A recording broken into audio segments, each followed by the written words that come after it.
This is kind of a tricky limit problem, but one that I'm just going to show you and see if you can enjoy it. So I'm supposed to find the limit as x equals infinity of 4x sine 1 over x. And if I'm just kind of looking at it casually, I would think, okay, well, I want the limit as x approaches infinity, not 8, as x approaches infinity of 4 times the limit as x approaches infinity of x times the limit as x approaches infinity of 1 over x. So again, I'm just kind of messing with this problem a little bit. Well, the limit of anything at a constant, that would be 4. And the limit as x approaches infinity of x is infinity. Oops, it's not 1 over x here, it's sine 1 over x. Let's make sure we get that right.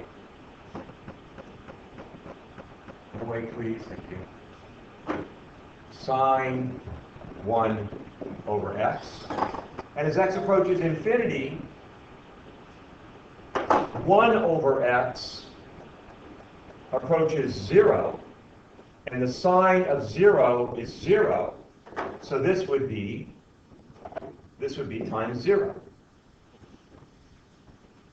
But we have infinity times 0, and that just doesn't make any sense. You can't multiply infinity, which is a concept, times 0. It makes no sense. And that is actually one of what we call an indeterminate form. So let me paste this right here.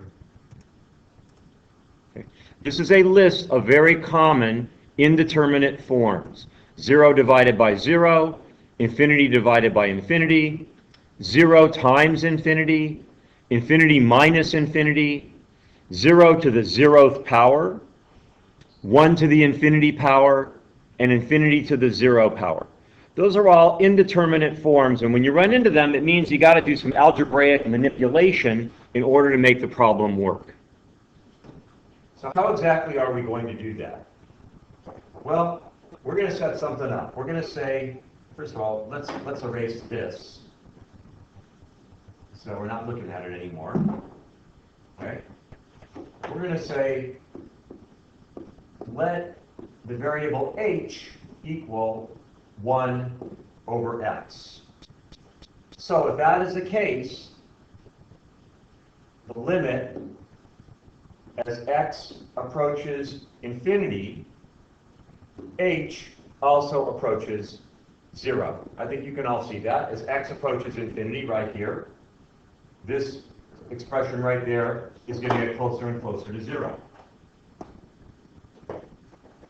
So if I substitute h instead of x in my original equation, I have the limit as h approaches 0 of 4, here's our 4, times 1 over h, because I have defined h is equal to 1 over x, so that means x is equal to 1 over h, times sine h. So I get the limit as h approaches 0 of 4 times the limit as h approaches 0 of sine h over h. And we know that the limit of this is 1, and the limit of this, because it's a constant, is 4. So my answer is 4. And my friend John says, that's a tricky limit for sure.